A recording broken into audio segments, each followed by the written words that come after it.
Assalamualaikum warahmatullahi wabarakatuh. Okey, hari ini sains tingkatan 1. Ingat lagi tak kita belajar pembiakan tumbuhan?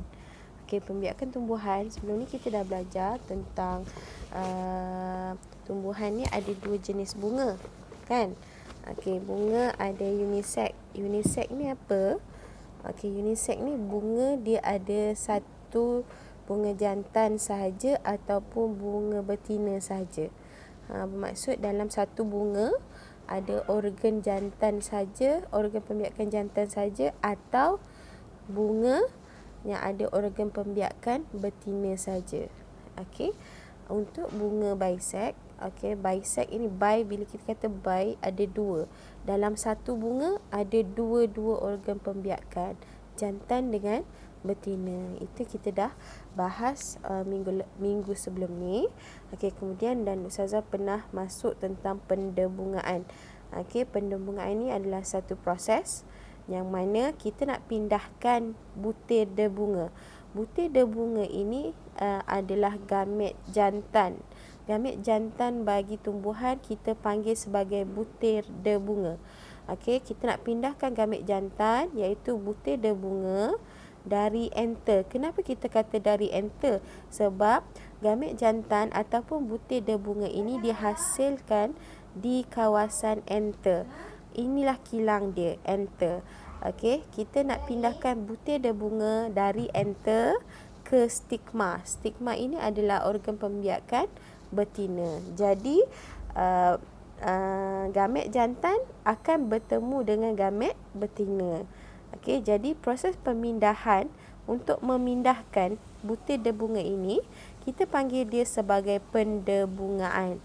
Okey, seterusnya pendebungaan, cara nak pindahkan butir debunga itu ada bukan cara, dua jenis. Okey, yang pertama adalah pendebungaan sendiri, iaitu apabila ulang balik pendebungaan ini, pemindahan butir debunga dari enter ke stigma, sambung bunga yang lain, pokok yang sama. Maksudnya dalam satu pokok, okey, ada bunga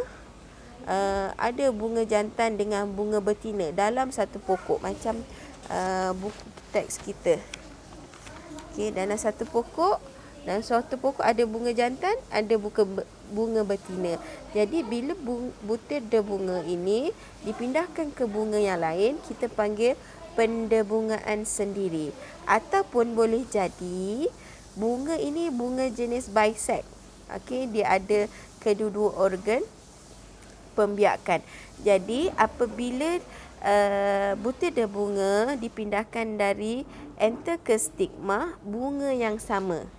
Bunga yang sama, kalau dia bunga biseks, ini pun juga kita panggil sebagai pendebungaan sendiri. Okey.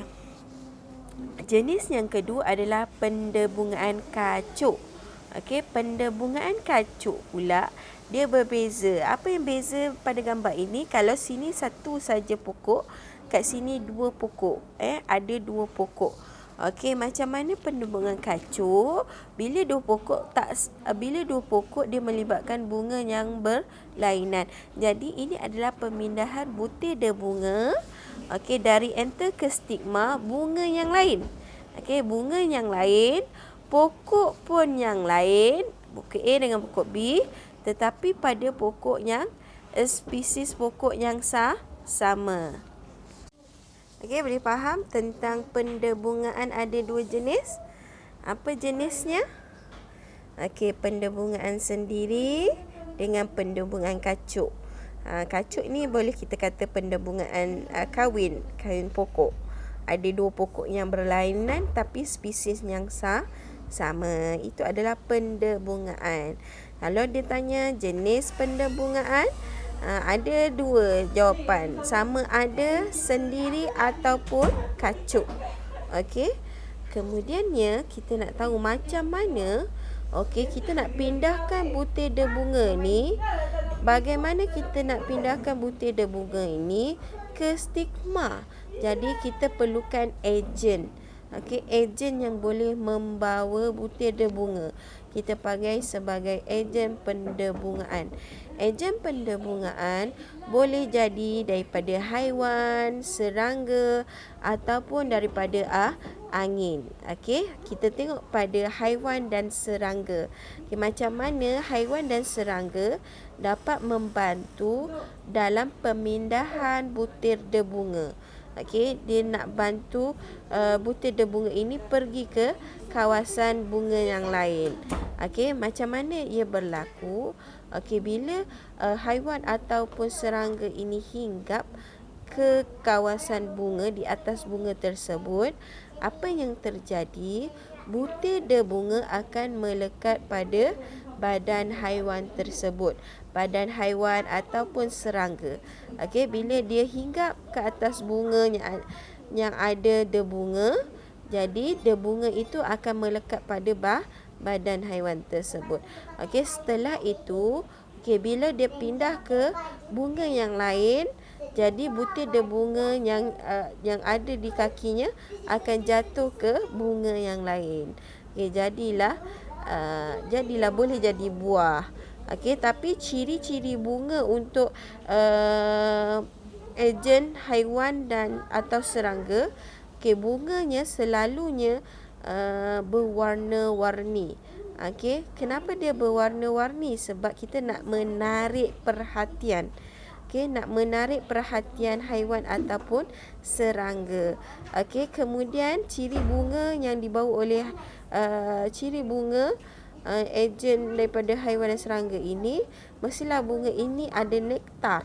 Nektar ni adalah madu, manisannya. Okey, dan berbau harum. Okey, ciri butir debunga yang boleh melekat pada kaki ni, okey, selalunya butir debunga ini kasar dan melekit. Dia boleh melekat pada bulu-bulu badan serangga ataupun haiwan tersebut. Okey, yang kedua, ejen yang kedua, dia menggunakan angin. Okey, macam mana angin ini boleh memindahkan butir debunga? Okey, apabila butir debunga yang ringan, okey, ditiup, okey, angin bertiup. Okey, ditiup oleh angin dan sampai ke stigma bunga. Okey, jadi angin bila dia lalu, jadi butir debunga yang ringan akan berterbangan dan jatuh ke stigma bunga yang lain.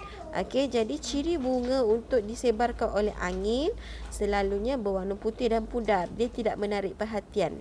Okey, stigmanya panjang ataupun filamen dia pun panjang. Okey, ciri butir debunga yang disebarkan oleh angin kecil, ringan, senang nak ditiup oleh angin. Okey, ini adalah ejen pendebungaan. Boleh? Okey, kita masuk selepas pendebungaan belum lagi. Okey. Ini antara kelebihan pendebungaan kacuk. Okey, pendebungaan kacuk ini memiliki dua genetik. Okey, genetik daripada pokok induk. Pokok induk. Kenapa dia kata ada dua genetik? Kerana ada gamit jantan dengan gamit betina. Okey, ada dua pokok induk yang sama spesies. Mesti sama spesies. Okey, apa kelebihan daripada pendebungaan kacuk? Okey, hasilnya, hasil daripada pendebungaan kacuk, okey, anak pokok yang terhasil itu lebih sihat. Okey, lebih sesuai, lebih cepat menyesuaikan dengan persekitaran, sejuk ataupun panas. Ini pokoknya lebih sesuai, dapat menyesuaikan diri dengan persekitaran. Okey, yang kedua, pokok yang terhasil ini adalah pokok yang tahan dengan penyakit. Dia tahan daripada mendapat penyakit. Okey, jadi pokok ni baguslah. Dia tidak dia susah untuk penyakit. Okey, bukan manusia je berpenyakit. Okey, tumbuhan pun boleh sakit apabila ada jangkitan perosak dan sebagainya. Okey, yang ketiga, okey, pokok ini mempunyai variety yang baru. Apa maksud variety? Ada kepelbagaian baru. Okey, apabila kita campurkan pokok A kahwin dengan pokok B, hasilnya lah lain. Itu adalah variety yang baru. Okey, seterusnya kita nak cerita pasal selepas pendebungaan. Okey, tak kisahlah pendebungaan itu pendebungaan sendiri ataupun pendebungaan kacuk. Okey, selepas pendebungaan berlaku iaitu pemindahan butir debunga dari enter ke stigma, apa yang terjadi selepas itu? Okey, bila butir debunga sampai ke stigma, okey, bila butir debunga jatuh di atas stigma, maka apa yang berlaku? Okey, tiup debunga. Okey, tiup debunga ini akan dihasilkan. Sebelum ni tak ada. Okey, tiba-tiba dia ada macam ni gambar buku teks awak pada muka surat 126. Okey, selepas saja butir debunga jatuh di atas stigma ni, ini gambar stigma. Yang kuning itu adalah butir debunga. Awak nampak yang dia nak menjala ke bawah itu adalah tiup debunga. Okey, selepas saja butir debunga jatuh ke atas stigma, maka apa yang akan terjadi? Okey, tiup debunga akan tumbuh ke bawah. Okey, tumbuh ke arah gamit jantan. Gamit jantan berada di dalam ovul. Di tengah-tengahnya ada ovul. Okey, jadi tiup debunga ini akan tumbuh sampailah dia akan memasuki ovul.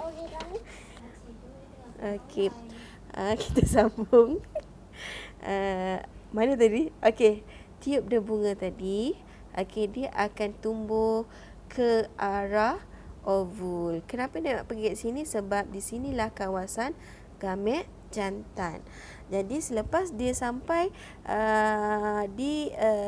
menembusi ovul ni, dah sampai dekat ovul, maka gamit jantan ini akan dilepaskan dan bercantum dengan gamit betina.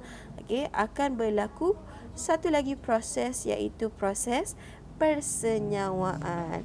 Macam manusia, okey, sperma akan mencari ovum. Gamit jantan, sperma akan mencari ovum iaitu gamit betina.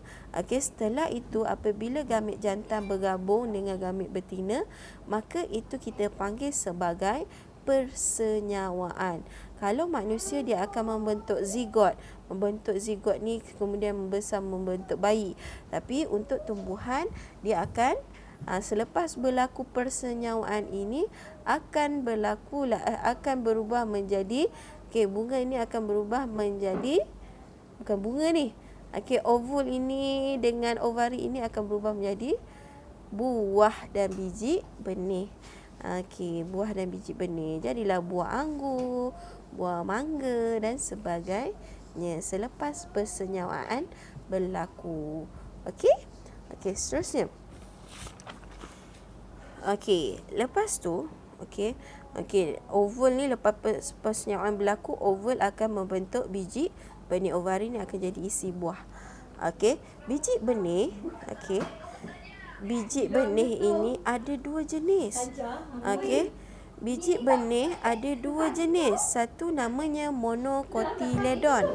Okey, yang kedua namanya dicotyledon. Apa bezanya? Mono ini bermaksud satu. Dicotyledon ini bermaksud ada dua cotyledon. Okey. Sebelum itu, macam mana kita nak tahu cotyledon ni apa maksud dia? So kita kena tengok kepada struktur biji benih. Okey, ini adalah pada muka surat 127 buku teks anda. Ini adalah struktur biji benih. Okey, struktur biji benih. Pada luar biji benih ini ada testa. Testa ni adalah kulit bagi biji benih. Okey, kita ada beberapa hilem. Okey, hilem ini di sini. Ini adalah kawasan yang mana biji benih ini melekat pada buah. Dan kita ada satu lagi dot. Okey, satu dot ini namanya mikrofil, membenarkan air dan udara masuk ke dalam biji benih. Okey, dan di dalamnya ada embrio. Di dalam kalau kita potong dia, belah dia, ada embrio. Kita akan nampak embrio. Okey, embrio ini ada 3 komponen struktur, iaitu yang pertama namanya pulmul. Okey, pulmul ini bahagian yang akan membentuk menjadi pucuk daun kita. Okey, kalau radikal pula adalah bahagian yang mana dia akan menjadi akar. Itu adalah radikal. Dan kemudian kita ada cotyledon. Yang tengah-tengahnya cotyledon ini adalah bahagian membekalkan makanan untuk biji benih. Kenapa biji benih perlu membekalkan makanannya? Okey, sebab biji benih dia tidak melakukan fotosintesis. Kenapa dia tidak melakukan fotosintesis? Okey, sebab biji benih tak ada lagi daun. Okey, dia hanya sebiji. Jadi macam mana dia nak bercambah? Bagaimana dia nak dapatkan tenaga, nak dapat makanan? So dia ada bekalan makanannya disimpan dalam cotyledon. Selepas pucuk tumbuh, tumbuh daun, maka fotosintesis boleh berlaku, barulah dia boleh buat makanannya sendiri. Okey, boleh. Okey, kita masuk kepada proses percambahan. Okey, ini proses selepas kita dah persiapan berlaku, terjadinya buah.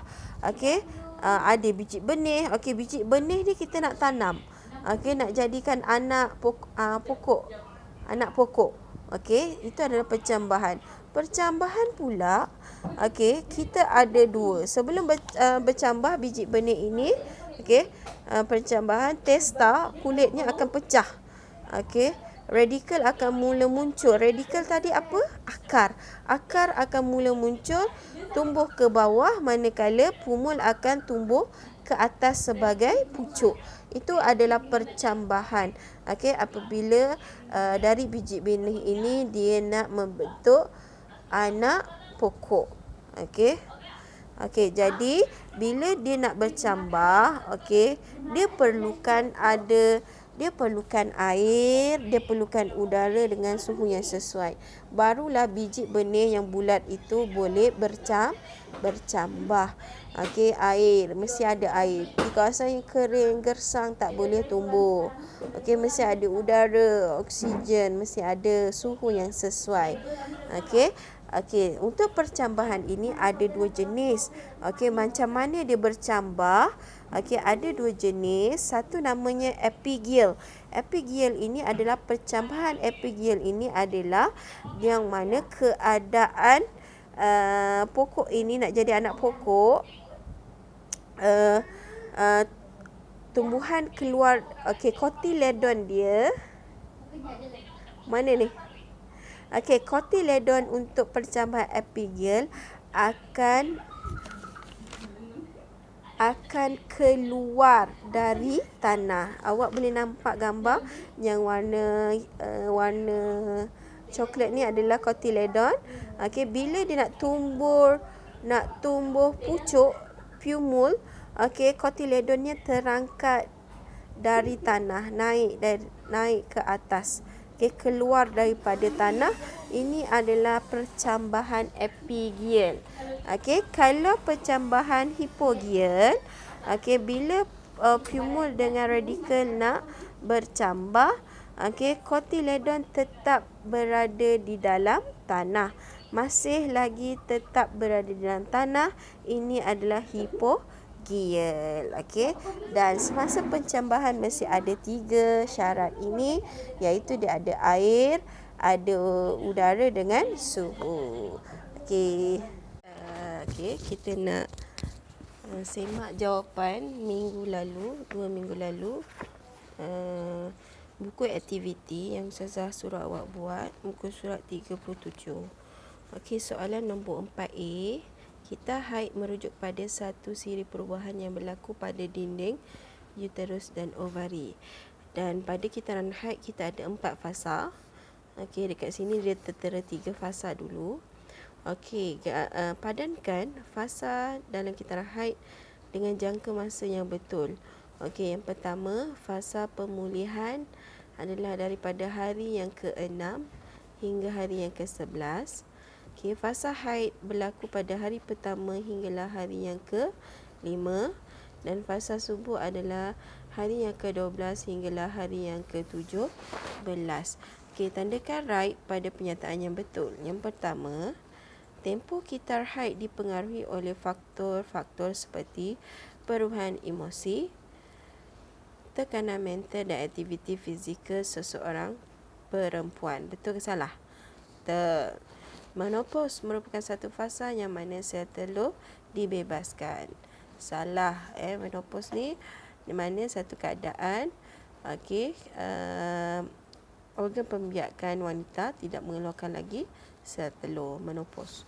Yang ketiga, aktiviti normal seperti bersukan dan permainan boleh dilakukan oleh perempuan yang sedang datang haid. Boleh ke tak boleh kita bersukan waktu haid?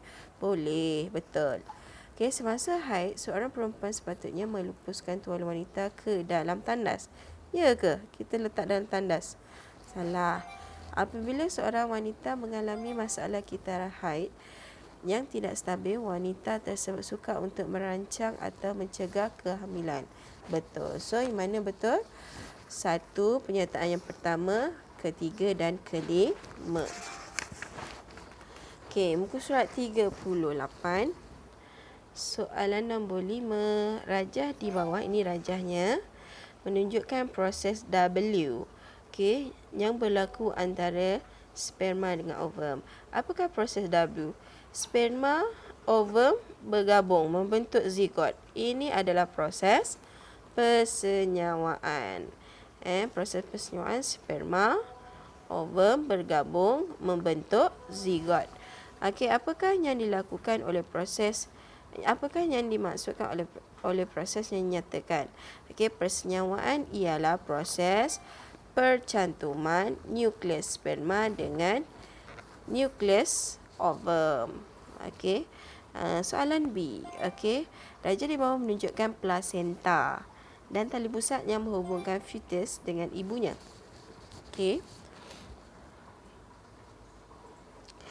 Nyatakan dua fungsi plasenta. Memperoleh keperluan yang terlarut seperti nutrien, hormon, antibodi dan oksigen daripada kapilari darah ibu. Yang kedua, menyingkirkan bahan kumuh dan karbon dioksida melalui kapilari darah ibu. Seterusnya, muka surat 39. Pada pendapat anda, mengapakah bendalir amnion sangat penting kepada fetus? Bendalir amnion bertindak sebagai cushion untuk menyerap gegaran, bagi mencegah fetus daripada kecederaan. Bendalir amnion juga membolehkan embrio terapung dan bergerak bebas di dalam uterus ibu. I think zigot kemudian membentuk embrio, kemudian membentuk fetus dan akhir sekali dia akan membentuk bayi. Yang terakhir, faktor mempengaruhi perkembangan fetus dan bayi. Ini adalah piramid makanan. Soalannya, mengapakah wanita hamil perlu mengikut panduan makanan melalui piramid makanan? Untuk memastikan fetus dalam kandungannya membesar dengan sihat. Jadi, ibu yang mengandung kena ambil makanan mengikut piramid makanan. Yang kedua, nyatakan kepentingan pengambilan protein kepada wanita hamil. Kenapa wanita hamil ambil protein dengan lebih banyak? Kerana protein penting untuk pertumbuhan sel-sel yang baru dalam fetus. Yang ketiga, apakah contoh? Bagikan contoh sumber protein. Boleh jadi ikan, boleh jadi daging, telur dan susu. Pilih mana satu. Pada pendapat anda, mengapakah perlu bagi wanita hamil untuk minum air yang banyak? Kenapa wanita hamil digalakkan untuk minum air yang banyak? Pengambilan air yang mencukupi oleh wanita hamil dapat memudahkan pencernaan dan mencegah daripada sembelit. Yang kedua, wanita hamil perlu mengambil air yang banyak untuk mencegah pendehidratan. Pendehidratan ini maksud badan kekurangan air. Okey, dan menstabilkan tekanan darah. Okey, itu aktiviti minggu lalu. Okey, jadi kita dah belajar pembiakan tumbuhan. Okey, jadi homework untuk pembiakan tumbuhan. Okey, sila buka muka surat. Okey, sambung homework muka surat 42, 43 dan 44. 42, 43 dan 44. Okey, nanti naik sekolah kita semak sama-sama. Assalamualaikum warahmatullahi wabarakatuh.